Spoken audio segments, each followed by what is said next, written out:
8-9 ವರ್ಷಗಳ ಹಿಂದೆ ದೊಡ್ಡಬಳ್ಳಾಪುರದಲ್ಲಿ ಒಂದಷ್ಟು ಹಿಂದೂ ಯುವಕರು ಸೇರಿಕೊಂಡು ಹಿಂದೂ ಸಮಾಜಕ್ಕೆ ಒಂದಷ್ಟು ಶಕ್ತಿಯನ್ನು ತುಂಬಬೇಕು ಮತ್ತು ಹಿಂದೂಗಳ ಒಂದು ಸಂಘಟನೆ ಮಾಡಬೇಕು ಅನ್ನೋ ಒಂದು ಕಾರಣಕ್ಕೆ ಶುರುವಾದಂತಹ ಸಂಘಟನೆಯೇ ವಿಶ್ವ ಹಿಂದೂ ಪರಿಷತ್ ಬಜರಂಗ ದಳ.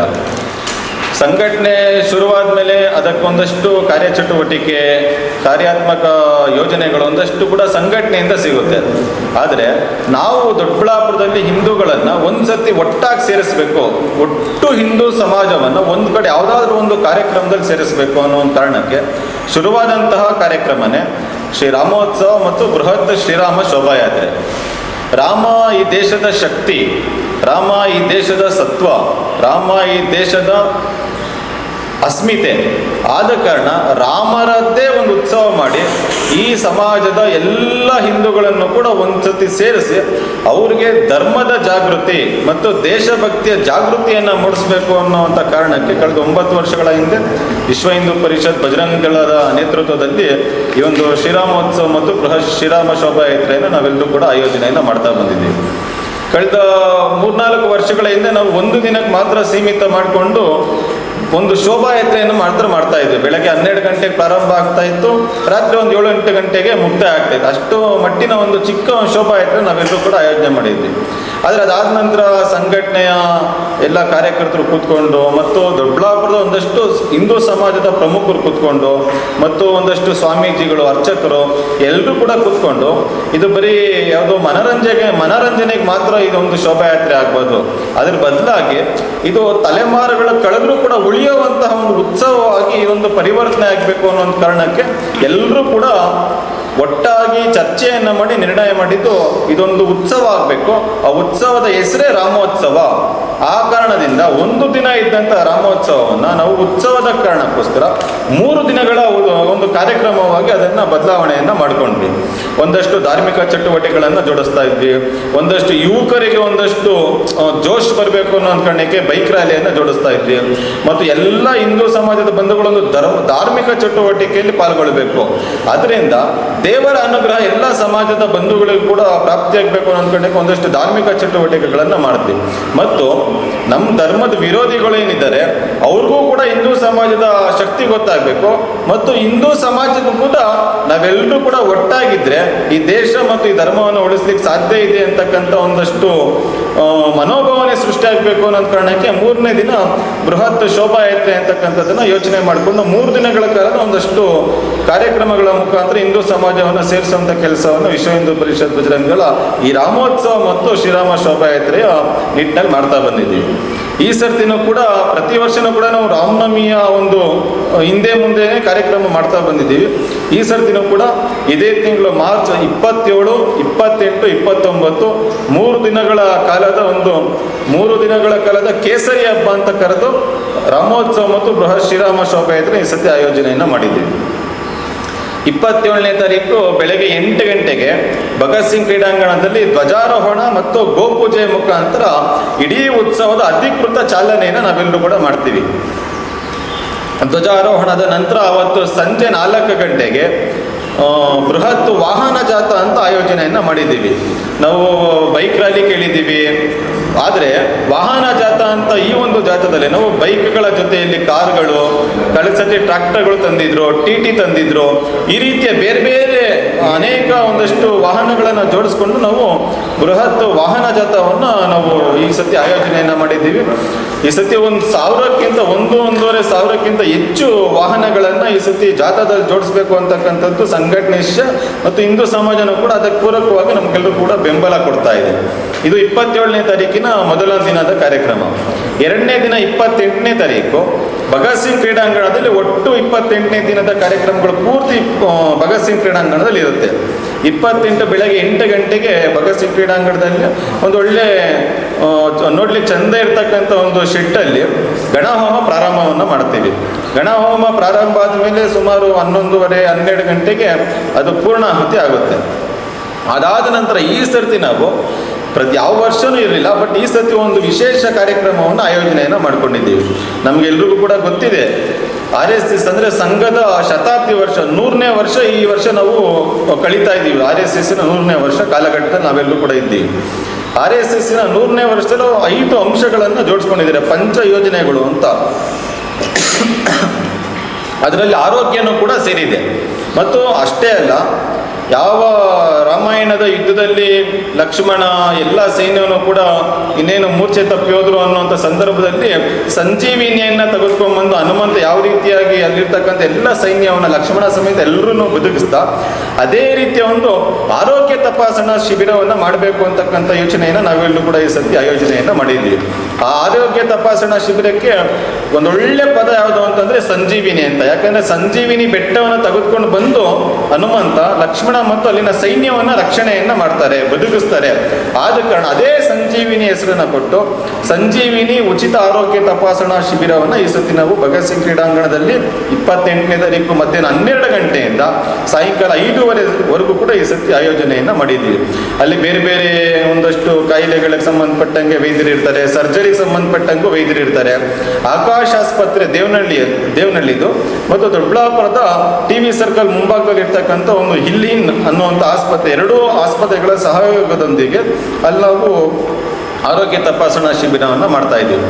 ಬರೀ ಕೇವಲ 2 ಆಸ್ಪತ್ರೆಯಿಂದ ಮಾತ್ರ ಅಲ್ಲ, ನಾವು ಯಾವಾಗ ಈ ಒಂದು ಕರಪತ್ರವನ್ನು ಬಿಡುಗಡೆ ಮಾಡಿ ಏನು ಈ ಥರ ಉಚಿತ ತಪಾಸಣಾ ಶಿಬಿರ ಮಾಡ್ತಾ ಇದ್ದೀವಿ ಅಂತಂದಾಗ ಸುಮಾರು ದೊಡ್ಡಬಳ್ಳಾಪುರದಿಂದ ಆಚೆ ಹೋಗಿರ್ತಕ್ಕಂಥ ENT ಸ್ಪೆಷಲಿಸ್ಟ್ಗಳು, ಸರ್ಜನ್ಗಳು, ಇವರು ಕೂಡ ವಾಲಂಟಿಯರ್ ಆಗಿ ನಾವು ಕೂಡ ಆ ಒಂದು ಶಿಬಿರದಲ್ಲಿ ಜೋಡಿಸ್ಕೊಂಡು ನಿಮ್ಮ ಜೊತೆ ಸಹಕಾರ ಕೊಡ್ತೀವಿ ಅಂತಕ್ಕಂಥ ಸ್ವಯಂ ಅವ್ರ ಮಾತಿಂದನೇ ಬಂದಿದೆ. ಹಾಗಾಗಿ ಈ ರೀತಿ ಒಂದಷ್ಟು ವ್ಯವಸ್ಥೆ ಜೋಡಿಸ್ಕೊಂಡು ಆರೋಗ್ಯ ತಪಾಸಣಾ ಶಿಬಿರವನ್ನು ಮಾಡ್ತಾ ಇದ್ದೀವಿ. ಅದಾದ ನಂತರ ಅವತ್ತು ಸಂಜೆ 6 ಗಂಟೆ ಮೇಲೆ ಅದು ಕೂಡ ಈ ಸರ್ತಿಯ ವಿಶೇಷ ಕಾರ್ಯಕ್ರಮನೇ ಸಾಮೂಹಿಕ ದೀಪಲಕ್ಷ್ಮಿ ಪೂಜೆ ಅಂತಕ್ಕಂಥ ಒಂದು ಹೆಸರಿನಲ್ಲಿ ದೊಡ್ಡಬಳ್ಳಾಪುರದ ಒಂದು 500ಕ್ಕಿಂತ ಹೆಚ್ಚು ಮಾತೆಯರನ್ನು ಸೇರಿಸಿ ದೀಪಲಕ್ಷ್ಮಿ ಪೂಜೆ ಕಾರ್ಯಕ್ರಮ ಮಾಡಬೇಕು ಅಂತ ಯೋಚನೆ. ನಾವು ಪ್ರತಿ ಸತಿ ಕಲ್ಯಾಣೋತ್ಸವ ಮಾಡ್ತಾ ಇದ್ವಿ, ಸೀತಾರಾಮನ ಕಲ್ಯಾಣೋತ್ಸವ. ಆದರೆ ಈ ಸತಿ ಮಾತೆಯರಿಗೆ ಒಂದು ಕಾರ್ಯಕ್ರಮ ಮೀಸಲಿಡಬೇಕು. ಮಾತೆಯರು ಬಂದರೆ ಒಂದು ಸತಿ ಕಾರ್ಯಕ್ರಮಕ್ಕೆ ಅವ್ರ ಮುಖಾಂತರ ಅಲ್ಲಿನ ಮನೆಗಳಲ್ಲಿ ಧರ್ಮದ ಜಾಗೃತಿ ಆಗುತ್ತೆ, ದೇಶಭಕ್ತಿಯ ಜಾಗೃತಿ ಆಗುತ್ತೆ ಅನ್ನೋ ಕಾರಣಕ್ಕೆ ಮಾತೆಯರಿಗೋಸ್ಕರನೇ ದೀಪಲಕ್ಷ್ಮಿ ಪೂಜೆಯನ್ನು ಮಾಡಿದ್ದೀವಿ. ಈ ಸರ್ತಿ ನಮ್ಮ ಗುರಿ ಇರ್ತಕ್ಕಂಥದ್ದು ಒಂದು 500ಕ್ಕಿಂತ ಹೆಚ್ಚು ಮಾತೆಯರು ಈ ಸತಿ ದೀಪಲಕ್ಷ್ಮಿ ಪೂಜೆಯಲ್ಲಿ ಜೋಡಿಸ್ಕೊಳ್ಬೇಕು ಅಂತ ಯೋಚನೆ ಇದೆ. ಅದಕ್ಕೊಂದಷ್ಟು ತಯಾರಿನೂ ಕೂಡ ಆಗ್ತದೆ ಮತ್ತು ಅದಕ್ಕೋಸ್ಕರ ಒಂದು ಕೋಡ್ ಬಿಟ್ಟಿದ್ದೀವಿ ನಾವು. ಆ ಕೋಡನ್ನು ತೆಗೆದುಕೊಂಡು ಎಂಟ್ರಿ ಮಾಡಿ 100 ರೂಪಾಯಿ ಶುಲ್ಕ ಇರುತ್ತೆ, ಫ್ರೀ ಇದೆ. ಕೋಡಲ್ಲಿ ಜಾಯಿನ್ ಆಗಬೇಕು, ಹೆಸರು, ಫೋನ್ ನಂಬರು, ವಿಳಾಸ ಇಷ್ಟನ್ನು ಹಾಕಿ ಜಾಯಿನ್ ಆಗೋ ಮುಖಾಂತರ ಒಟ್ಟು ದೀಪಲಕ್ಷ್ಮಿ ಪೂಜೆಯಲ್ಲಿ ಎಲ್ಲರೂ ಕೂಡ ಭಾಗವಹಿಸೋದು ಮಾತೆಯರು. ನಾವು ದೀಪಲಕ್ಷ್ಮಿ ಪೂಜೆಯಲ್ಲಿ ಒಂದು ಬ್ಯಾಗಲ್ಲಿ ದೀಪಲಕ್ಷ್ಮಿ ಪೂಜೆಗೆ ಬೇಕಾದಂತಹ ಬತ್ತಿ, ಎಣ್ಣೆ, ದೀಪ, ಅರಿಶಿನ ಕುಂಕುಮ, ಸಾಂಬ್ರಾಣಿ ಕಡ್ಡಿ, ಕರ್ಪೂರ, ಬೆಂಕಿ ಪಟ್ಟಣ ಇದೆಲ್ಲವನ್ನು ಒಳಗೊಂಡಂಥ ಒಂದು ಕೈ ಚೀಲವನ್ನು ಕೊಡ್ತೀವಿ. ಅದನ್ನು ಜೋಡಿಸ್ಕೊಂಡು ಅವರಿಗೆ ಸೀಮಿತ ಒಂದು ಜಾಗವನ್ನು ಕೂಡ ನಾವು ಅಲ್ಲೇ ಒಂದು ಸೃಷ್ಟಿ ಮಾಡಿರ್ತೀವಿ ಮಾತೆಯರು ಕುತ್ಕೊಳ್ಳಲಿಕ್ಕೆ ಮತ್ತು ಪೂಜೆ ಮಾಡಲಿಕ್ಕೆ. ಅಲ್ಲಿ ಕುತ್ಕೊಂಡು ಅವರು ಸಾಮೂಹಿಕ ದೀಪಲಕ್ಷ್ಮಿ ಪೂಜೆಯಲ್ಲಿ ಪಾಲ್ಗೊಳ್ಬೋದು. ಇದು 2ನೇ ದಿನದ ಒಟ್ಟು ಕಾರ್ಯಕ್ರಮ. 3ನೇ ದಿನದ ಕಾರ್ಯಕ್ರಮ ವಿಶೇಷವಾಗಿ ಬೃಹತ್ ಆಕಾರದಲ್ಲಿ ಈ ಸತಿ ಶ್ರೀರಾಮ ಶೋಭಾಯಾತ್ರೆಯನ್ನು ಮಾಡಬೇಕು ಅಂತಕ್ಕಂಥ ಯೋಚನೆ ಆಗಿದೆ. ಮಧ್ಯಾಹ್ನ 12 ಗಂಟೆಗೆ 29ನೇ ತಾರೀಕು ಭಾನುವಾರ ಮಧ್ಯಾಹ್ನ 12 ಗಂಟೆಗೆ ಈ ಸತಿ ಶೋಭಾಯಾತ್ರೆಯನ್ನು ಪ್ರಾರಂಭ ಮಾಡಬೇಕು ಅಂತಕ್ಕಂಥದ್ದು ಯೋಚನೆ ಆಗಿದೆ. ಈ ಸತಿ ನಮ್ಮ ಈ ಒಂದು ಶ್ರೀರಾಮ ಶೋಭಾಯಾತ್ರೆಯಲ್ಲಿ ರಾಮ, ಹನುಮ, ಶಿವಾಜಿ ಮಹಾರಾಜರು ಮತ್ತು ಬಾಬಾ ಸಾಹೇಬ್ ಅಂಬೇಡ್ಕರ್ ಅವರು ಈ ರೀತಿಯಾದಂಥ ಒಂದಷ್ಟು ರಥಗಳನ್ನು, ಧಾರ್ಮಿಕ ರಥಗಳನ್ನು ಜೋಡಿಸ್ಕೊಂಡು ಈ ಸತಿ ನಾವೆಲ್ಲರೂ ಕೂಡ ಶೋಭಾಯಾತ್ರೆಯಲ್ಲಿ ರಥಗಳನ್ನು ಜೋಡಿಸಿದ್ದೀವಿ. ಅಷ್ಟೇ ಈ ಸತಿ ವಿಶೇಷವಾಗಿ ಇನ್ನೊಂದು ದಕ್ಷಿಣ ಪತೇಶ್ವರ ಅಂತ ಏನು ಕರಿತೀವಿ, ನಮ್ಮ ಕರ್ನಾಟಕದವರು ಶ್ರೀ ಇಮ್ಮಡಿ ಪುಲಕೇಶಿಯವರ ಒಂದು ಪ್ರತಿಮೆ ರಥವನ್ನು ಕೂಡ ಈ ಸತಿ ಜೋಡಿಸ್ಕೊಂಡು ಶೋಭಾಯಾತ್ರೆ ಮಾಡಬೇಕು ಅಂತ ಒಂದಷ್ಟು ಯೋಚನೆ ಆಗಿದೆ. ಅದಕ್ಕೆ ಪೂರಕವಾಗಿ ಕೆಲಸನೂ ಕೂಡ ಆಗ್ತಾ ಇದೆ. ಅದ್ರ ಜೊತೆಯಲ್ಲಿ ಒಂದಷ್ಟು ಕಲಾ ತಂಡಗಳು, ಡ್ರಮ್ ಸೆಟ್ ಇರ್ಬೋದು, ತಮಟೆ ಇರ್ಬೋದು, ನಾಸಿಕ್ ಡೋಲ್ ಇರ್ಬೋದು, ಈ ಥರದಷ್ಟು ಸಾಂಸ್ಕೃತಿಕ ವಾದ್ಯಗಳನ್ನು ಜೋಡಿಸ್ಕೊಂಡು ಸುಮಾರು 1.5 ಲಕ್ಷಕ್ಕಿಂತ ಹೆಚ್ಚು ಸಾರ್ವಜನಿಕ ಹಿಂದೂ ಬಂಧುಗಳನ್ನು ಈ ಸತಿ ಸೇರಿಸಬೇಕು ಅಂತಕ್ಕಂಥದ್ದು ವಿಶ್ವ ಹಿಂದೂ ಪರಿಷತ್ ಬಜರಂಗ ದಳದ ಈ ಒಂದು ರಾಮೋತ್ಸವದ ಒಟ್ಟು ತಯಾರಿಯಾಗಿದೆ. ಅದಕ್ಕೆ ಪೂರಕವಾಗಿ ಕರಪತ್ರ ಬಿಡುಗಡೆ ಮಾಡಿದ್ದೀವಿ. ಪ್ರತಿ ಮನೆ ಕರಪತ್ರ ಹೋಗಬೇಕು ಅಂತಕ್ಕಂಥ ಒಂದಷ್ಟು ವ್ಯವಸ್ಥೆಯನ್ನು ಮಾಡಿದ್ದೀವಿ. ಅದ್ರ ಜೊತೆಗೆ ಒಂದು ಸ್ಟಿಕ್ಕರ್ ವ್ಯವಸ್ಥೆ ಮಾಡಿದ್ದೀವಿ. ಪ್ರತಿ ಅಂಗಡಿಗಳಿಗೂ ಕೂಡ ಈ ಸತಿ ಸ್ಟಿಕ್ಕರನ್ನು ಅಂಟಿಸೋ ಮುಖಾಂತರ ಅಲ್ಲಿ ಬರ್ತಕ್ಕಂಥ ಸಾರ್ವಜನಿಕರು ಕೂಡ ಅದು ಗಮನಕ್ಕೆ ಬರಬೇಕು ಅಂತಕ್ಕಂಥದ್ದಕ್ಕೋಸ್ಕರ ಸ್ಟಿಕ್ಕರ್ನ ವ್ಯವಸ್ಥೆಯನ್ನು ಕೂಡ ಮಾಡಿದ್ದೀವಿ. ಮತ್ತು ಈ ಸರ್ತಿ ಇದೇ 3 ದಿನಗಳ ಕಾರ್ಯಕ್ರಮದ ಕೂಡ ಪ್ರಚಾರ ಆಗಬೇಕು ಅಂತಕ್ಕಂಥ ಯೋಚನೆಯನ್ನು ಮಾಡಿ ಯುಗಾದಿಯ ಮುಂದಿನ ದಿನ ನಾವೆಲ್ಲೂ ಕೂಡ ಒಂದು ರಥವನ್ನು ಇಡೀ ದೊಡ್ಡಬಳ್ಳಾಪುರದಲ್ಲಿ ಸಂಚಾರಕ್ಕೋಸ್ಕರ ಬಿಟ್ಟಿದ್ವಿ. ಶ್ರೀರಾಮ ರಥ ಯಾತ್ರೆ ಅಂತಕ್ಕಂಥ ಒಂದು ಕಾರ್ಯಕ್ರಮ ಮಾಡಿ ಉದ್ಘಾಟನೆಯನ್ನು ಕೂಡ ಮಾಡಿ ಬಿಟ್ಟಿದ್ವಿ. ಅದರಲ್ಲಿ ಒಂದು ರಾಮ ಲಕ್ಷ್ಮಣ ಆಂಜನೇಯ ಸೀತಾಮಾತೆ ಇರ್ತಕ್ಕಂಥ ಉತ್ಸವ ಮೂರ್ತಿನೂ ಇತ್ತು.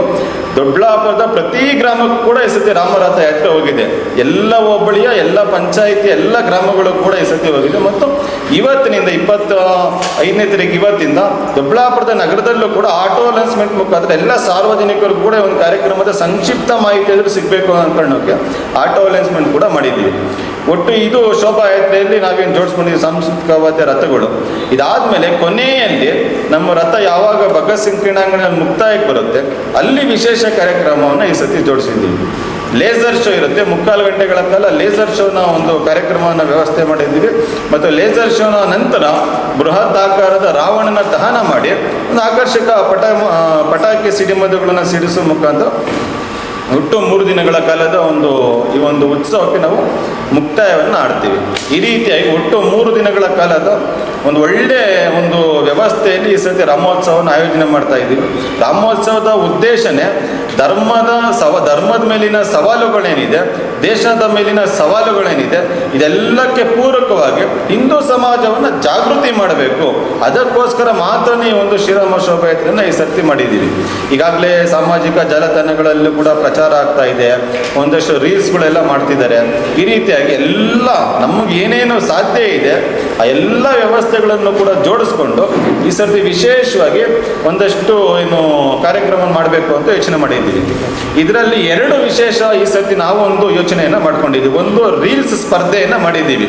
ಈ ಆಧುನಿಕ ಜಗತ್ತಿನಲ್ಲಿ ಎಲ್ಲರೂ ಕೂಡ ವಿಡಿಯೋಗಳನ್ನು ಸ್ವಯಂವಾಗಿ ಮಾಡ್ತಾರೆ. ಅದರಿಂದ ಒಂದಷ್ಟು ಜನರಿಗೆ ತಲುಪಿಸುವಂಥ ಕೆಲಸವನ್ನು ಸಾಮಾಜಿಕ ಜಾಲತಾಣದಲ್ಲಿ ಮಾಡ್ತಾ ಇದ್ದಾರೆ. ಆದರೆ ರೀಲ್ಸ್ ಕಾಂಪಿಟೇಷನ್ ಮಾಡಿದ್ದೀವಿ. ಯಾರು ಬೇಕಾದರೂ ಸಾರ್ವಜನಿಕರು ಶ್ರೀರಾಮ ಶೋಭಾಯಾತ್ರೆ ಕಂಟೆಂಟಲ್ಲಿ ಒಂದು ವಿಡಿಯೋವನ್ನು ರೀಲ್ಸ್ ಮಾಡಿ ಬಿಡಬೇಕು. ಯಾರ ರೀಲ್ಸಿಗೆ ಅತಿ ಹೆಚ್ಚು ವೀಕ್ಷಣೆ ವ್ಯೂಸ್ ಬಂದಿರುತ್ತೆ ಅವರಿಗೆ ಶೋಭಾಯಾತ್ರೆ ಮಧ್ಯದಲ್ಲಿ ಅಷ್ಟು ಸಾವಿರ ಜನರ ಮಧ್ಯದಲ್ಲಿ ಅವ್ರಿಗೊಂದು ಚಿಕ್ಕದಾದಂಥ ಬಹುಮಾನ ಕೊಟ್ಟು ಅವರ ಐಡಿನೂ ಕೂಡ ನಾವು ಈ ಸರ್ತಿ ಘೋಷಣೆಯನ್ನು ಮಾಡ್ತೀವಿ ಅಂತಕ್ಕಂಥದ್ದನ್ನು ಕೂಡ ನಾವು ವಿಡಿಯೋ ಮಾಡಿ ಬಿಟ್ಟಿದ್ದೀವಿ ಈಗಾಗಲೇ. ಅದಕ್ಕೂ ಕೂಡ ಒಂದಷ್ಟು ಪ್ರಚಾರ ದೃಷ್ಟಿಯಿಂದ ವಿಡಿಯೋ ಮಾಡಿ ಎಲ್ಲ ಯುವಕರು ಯುವತಿಯರು ಈ ಸರ್ತಿ ಅದನ್ನು ಜೋಡಿಸ್ಕೊಳ್ತಾ ಇದ್ದಾರೆ. ಇದು ಇನ್ನೊಂದು ವಿಶೇಷ ಕಾರ್ಯಕ್ರಮ.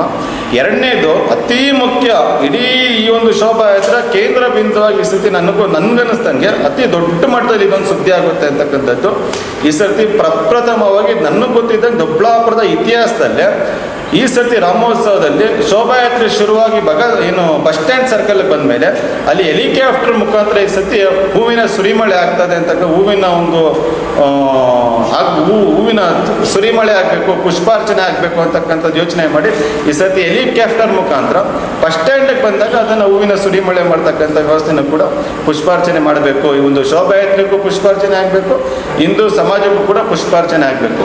ಸುಮಾರು ಒಂದು 4:30ವರೆಗೆ ಇದೇನು ಬಸ್ ಸ್ಟ್ಯಾಂಡ್ ಸರ್ಕಲ್ಗೆ ಹೋಗ್ತೀವಿ.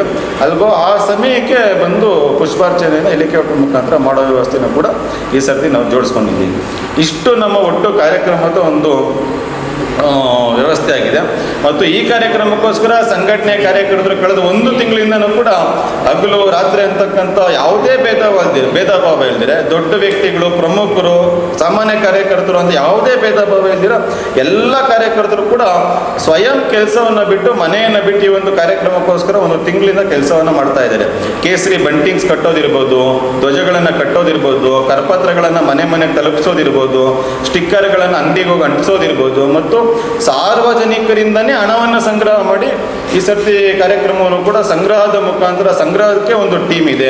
ಆ ರೀತಿಯಾಗಿ ಎಲ್ಲ ಒಂದಷ್ಟು ಚಿಕ್ಕ ಸಮಿತಿ ಮಾಡಿಕೊಂಡು ಸಂಗ್ರಹ ಸಮಿತಿ, ಸಂಪರ್ಕ ಸಮಿತಿ, ಅಲಂಕಾರ ಸಮಿತಿ, ಲೆಕ್ಕಾಚಾರಕ್ಕೂ ಕೂಡ ಒಂದು ಸಮಿತಿ ಮಾಡಿ ಆ ಥರ ಒಂದು ಒಳ್ಳೆ ವ್ಯವಸ್ಥೆಯಲ್ಲಿ ಈ ಸರ್ತಿ ಶೋಭಾಯಾತ್ರೆಯನ್ನು ಆಯೋಜನೆ ಮಾಡಿದ್ದೀವಿ. ನಾನು ಈ ಮುಖಾಂತರ ಪತ್ರಿಕಾಗೋಷ್ಠಿ ಮುಖಾಂತರ ದೊಡ್ಡಬಳ್ಳಾಪುರದ ಹಿಂದೂ ಸಮಾಜಕ್ಕೆ ಅಲ್ಲ, ಯಾಕೆ ಅಂತಂದರೆ ನಮ್ಮ ದೊಡ್ಡಬಳ್ಳಾಪುರದ ಶೋಭಾಯಾತ್ರೆ ಇವತ್ತು ರಾಜ್ಯದ ಅತ್ಯಂತ ದೊಡ್ಡ ಕಾರ್ಯಕ್ರಮಗಳಲ್ಲಿ ಕೇಂದ್ರ ಅಗ್ರಗಣ್ಯದಲ್ಲಿ ನಮ್ಮ ದೊಡ್ಡಬಳ್ಳಾಪುರದ ರಾಮೋತ್ಸವ ಕಾರ್ಯಕ್ರಮ ಇದೆ. ರಾಮೋತ್ಸವ ಕಾರ್ಯಕ್ರಮ ದೃಷ್ಟಿಯಿಂದ ಆದರೆ ಗಣಪತಿ ಉತ್ಸವಕ್ಕೆ 6 ಲಕ್ಷ ಸೇರ್ತಾರೆ, 7 ಲಕ್ಷ ಸೇರ್ತಾರೆ. ಆದರೆ ರಾಮೋತ್ಸವ ಕಾರ್ಯಕ್ರಮ ಅಂತಂದರೆ ಅದು ದೊಡ್ಡ ಕಾರ್ಯಕ್ರಮ ದೊಡ್ಡಬಳ್ಳಾಪುರದಲ್ಲಿ ನಡೀತಾ ಇದೆ.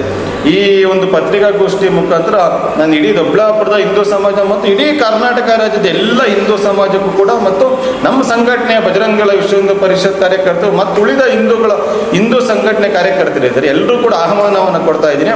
ಎಲ್ಲ ಹಿಂದೂ ಸಮಾಜದ ಬಂಧುಗಳು ಕೂಡ ಈ ಒಂದು 3 ದಿನಗಳ ಕಾಲದ ಕಾರ್ಯಕ್ರಮದಲ್ಲಿ ನಾವೆಲ್ಲರೂ ಕೂಡ ಪಾಲ್ಗೊಳ್ಳಬೇಕು.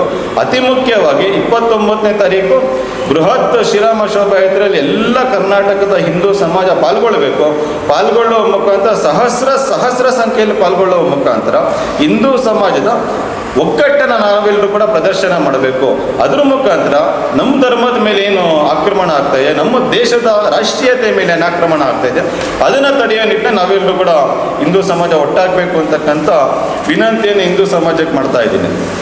ಮತ್ತು ಈ ಒಂದು ಕಾರ್ಯಕ್ರಮಕ್ಕೆ ದಿಕ್ಸೂಚಿ ಭಾಷಣಕಾರರಾಗಿ ನಾವೆಲ್ಲರೂ ಕೂಡ ಯಾವಾಗ ಚಿತ್ರದುರ್ಗದ 7 ಲಕ್ಷ ಸಂಖ್ಯೆ ಸೇರಿಸ್ತಾರೆ, 8 ಲಕ್ಷ ಸಂಖ್ಯೆ ಸೇರಿಸ್ತಾರೆ ಗಣಪತಿ ಉತ್ಸವಕ್ಕೆ ಅಂತ ಹೇಳ್ತಾ ಇರ್ತೀವಿ. ಅದೇ ಕಾರ್ಯಕ್ರಮಕ್ಕೆ ಕಾರಣೀಭೂತರಾಗಿರ್ತಕ್ಕಂಥ ಪ್ರಭಂಜನ್ ಸೂರ್ಯ ಅಂತಕ್ಕಂಥ ಈಗಿನ ಬಜರಂಗದಳದ ಕರ್ನಾಟಕ ದಕ್ಷಿಣ ಪಂಥದ ಸಂಚಾಲಕರು ಕೂಡ ಹೌದು. ಅವರು ಈ ಸತಿ ನಮಗೆ ಈ ಒಂದು ಶೋಭಾಯಾತ್ರೆಯ ಮುಖ್ಯ ಭಾಷಣಕಾರರಾಗಿ ಆಗಮಿಸ್ತಾ ಇದ್ದಾರೆ. ಇದು ನಮ್ಮ ಒಟ್ಟು ಕಾರ್ಯಕ್ರಮದ ಒಟ್ಟು ವ್ಯವಸ್ಥೆ ಆಗಿದೆ.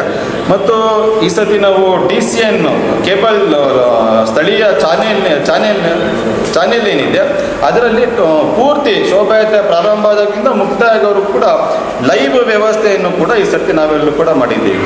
ಇದು ಒಟ್ಟು ನಮ್ಮ ಕಾರ್ಯಕ್ರಮದ ಒಂದಷ್ಟು ವ್ಯವಸ್ಥೆ ಆಗಿದೆ.